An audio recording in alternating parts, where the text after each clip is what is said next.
नमस्कार. आजची बातमध्ये आपलं स्वागत. मी स्नेहिल. पाहूया बातमीपत्राची सुरुवात सुपरफास्ट 50 बातम्यांनी. पंतप्रधान नरेंद्र मोदींनी पश्चिम बंगालमध्ये एका रॅलीचं आयोजन केलेलं आहे. पश्चिम बंगालच्या जनतेचा एवढा पाठिंबा असल्याचं चित्र पाहिल्यामुळेच ममता दीदी हिंसेवर उतरल्या आहेत असं मला आता समजलंय, असा टोला मोदींनी यावेळेस ममतांना लगावला. स्वातंत्र्यानंतर अनेक दशकांपर्यंत गावाकडच्या परिस्थितीकडे लक्ष देण्यात आलेलं नाही, हे देशाचं दुर्भाग्य आहे. पश्चिम बंगालमध्ये इतर राज्यांच्या तुलनेत गावांमधील समस्या बिकट असल्याचा उल्लेखही पंतप्रधान नरेंद्र मोदींनी केला. मोदींच्या येथील सभेला बंगाली नागरिकांनी तुफान गर्दी केली होती. या गर्दीमुळे सभेच्या ठिकाणी गोंधळ उडाला, तर काही वेळ चेंगराचेंगरी सदृश्य परिस्थिती निर्माण झाली. त्यानंतर मोदींनीही अर्ध्यातूनच आपलं भाषण बंद केलं. या चेंगराचेंगरी सदृश्य परिस्थितीत अनेक जण जखमी झाल्याचीही माहिती आहे. अमरोहाच्या गजरौला भागामध्ये मुख्यमंत्री योगी आदित्यनाथ आणि भाजपचे राष्ट्रीय अध्यक्ष अमित शहा यांनी पश्चिम क्षेत्रातल्या बूथ अध्यक्षांसोबत चर्चा केली. यावेळेस निवडणुकीच्या पार्श्वभूमीवर त्यांना कानमंत्रही देण्यात आले. जालन्यात TV9च्या लाल किल्ला या कार्यक्रमामध्ये काँग्रेस राष्ट्रवादीच्या कार्यकर्त्यांनी गोंधळ घातलेला आहे. देशमुख आणि गोरंट्याल यांच्या कार्यकर्त्यांनी हा गोंधळ घातला. जालन्यामध्ये कैलास गोरंट्याल उशिरा आल्यानंतर त्यांना विरोध करण्यात आला, त्यामुळे हा गोंधळ झालेला आहे. त्याच दरम्यान भाजप आणि आभासेनं देखील गोंधळ घातला.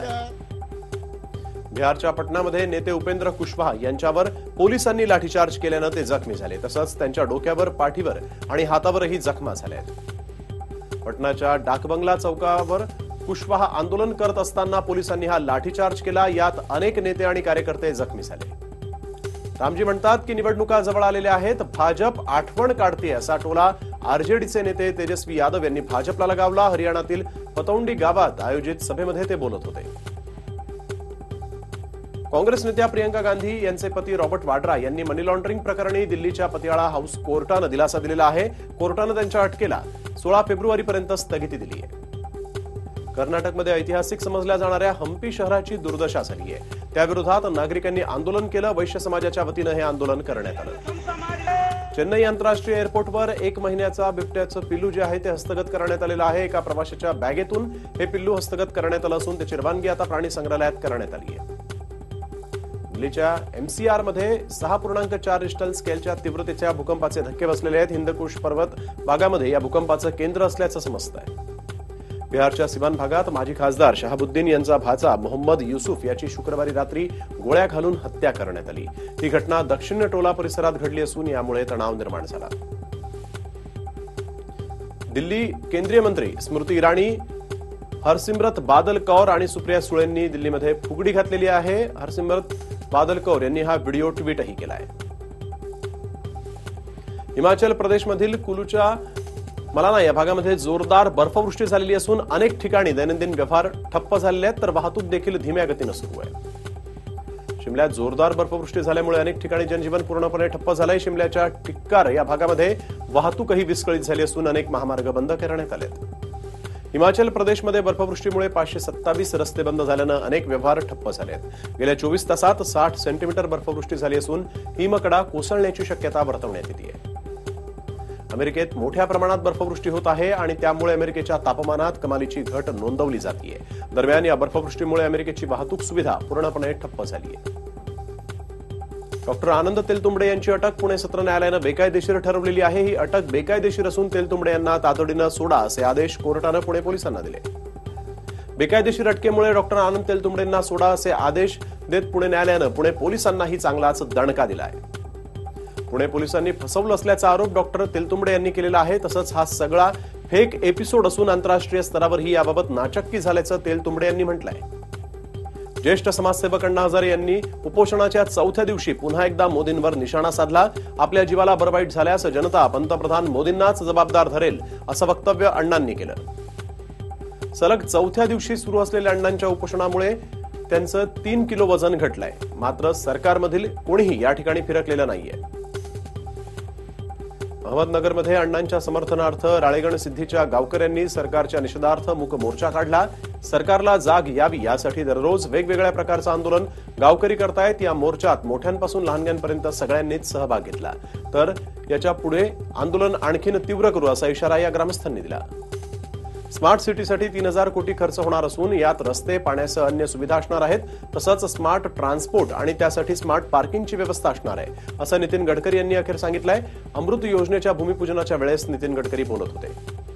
स्मार्ट सिटी हा सर्वसामान्यांच्या गरजा पूर्ण करण्यासाठी असून अतिउच्च दर्जाच्या सुविधा देण्याचा प्रकल्प म्हणजे स्मार्ट सिटी आहे, असं मुख्यमंत्र्यांनी म्हटलंय. केंद्रीय मंत्री नितीन गडकरींनी जातीनं या प्रकल्पामध्ये लक्ष घालून सगळ्या अडचणी दूर केल्या आहेत, असं देखील मुख्यमंत्री यावेळेस म्हणाले. राज्यात अर्बन महानेट प्रकल्प सुरू होणार आहे. या प्रकल्पामुळे सर्व सरकारी कार्यालय, सरकारी शाळा, महाविद्यालय आणि पालिका यांच्यात इंटरनेट देण्यात येणार आहे, अशी माहिती मुख्यमंत्री देवेंद्र फडणवीस यांनी दिली. तसंच वर्षाला अवघा ₹1 भाडं असणार आहे, असं मुख्यमंत्र्यांनी म्हटलंय. ठाण्यात वाहतूक शाखेनं वाहतूक सुरक्षेविषयक जनजागृतीसाठी अत्याधुनिक तंत्रज्ञानाचा वापर सुरू केला. त्यासाठी रस्ते सुरक्षा नियमांची जनजागृती करणाऱ्या रोबोटचं अनावरण करण्यात आलं. हा रोबोट शहरातील शाळा, महाविद्यालय, मॉलजवळ वाहतूक सुरक्षा जनजागृती करणार असल्याचं वाहतूक शाखेचे पोलीस उपायुक्त अमित काळे यांनी म्हटलंय. मुंबईच्या पूर्व द्रुतगती मार्गावरील विक्रोळी पुलावर डंपरची धडक लागून अपघात झालेला आहे. या अपघातात दोघांचा मृत्यू झालाय तर एक लहान मुलगी गंभीर जखमी झाली आहे. पनवेलमध्ये पाणी समस्या पाहता टँकर माफियांनी सव्वा दर करून या पाणी प्रश्नाचा फायदा उचललेला आहे. मात्र नागरिकांच्या तक्रारीनंतर पालिका आयुक्त गणेश देशमुखांनी टँकर माफियांना चाप लावला. दर कमी करत टँकरला जीपीआरएस यंत्रणा बसवण्यात आली आहे. नागपुरात गोवंश मांसाची चोरट्या मार्गाने वाहतूक केल्याप्रकरणी 3 चीनी नागरिकांसह 5 जणांना अटक करण्यात आली. यापैकी 4 न्यायालयीन कोठडीत रवानगी करण्यात आली आहे. खेड तालुक्यातील हुरुस या भागामध्ये एक धक्कादायक प्रकार घडलेला आहे. जंगलमय भागात 7 अजगर अज्ञातांनी मारून टाकल्याचा प्रकार समोर आला. याचा तपास आता वन विभाग करत आहे. महापालिका कर्मचाऱ्यांना कामावरून कमी करण्याची नोटीस देण्यात आली होती आणि मागासवर्गीय नसताना देखील या 13 लाड कमिटीच्या माध्यमातून हे कर्मचारी जे आहेत 13 कर्मचारी कामावर रुजू झाले होते. त्यामुळे त्यांना आता कामावरून कमी करण्यात येणार आहे. लोअर परळ पुलाच्या बांधकामासाठी पश्चिम रेल्वे मार्गावर चर्चगेट ते लोअर परळ दरम्यान तब्बल 11 तासांचा महाब्लॉक असणार आहे. हा महाब्लॉक दरम्यान बेस्ट कडून विशेष सेवा पुरवण्यात येईल. 10 वाजेपासून ते उद्या म्हणजेच रविवारी 3 फेब्रुवारीला सकाळी 9 वाजेपर्यंत हा मेगा ब्लॉक असणार आहे. या मेगा ब्लॉक दरम्यान चर्चगेट ते लोअर परेल दरम्यान एकही लोकल धावणार नाही. मुंबईच्या वडाळा परिसरात एका अल्पवयीन मुलीवर सामूहिक बलात्कार केल्याप्रकरणी 2 आरोपींना अटक करण्यात आली आहे. सुनील म्हात्रे आणि सुरेश सारंग असं या पोस्को अंतर्गत गुन्हा दाखल केलेल्या आरोपींचं नाव आहे. हे दोनही आरोपी एका वर्षापासून पीडित मुलीवर अत्याचार करत होते. काहीही सांगितल्यास आई वडिलांना ठार मारू अशी धमकी ते त्या मुलीला देत होते. कांदिवलीच्या महावीर नगरमध्ये मुलांनी आणि महिलांनी मिळून खराब झालेल्या भिंतींवर वेगवेगळी चित्र काढली. भिंतींवर काढण्यात आलेल्या या चित्रांच्या माध्यमातून सामाजिक संदेशही देण्यात आला. यातून पाणी आणि वृक्ष संवर्धनासाठी संदेश देण्यात आले.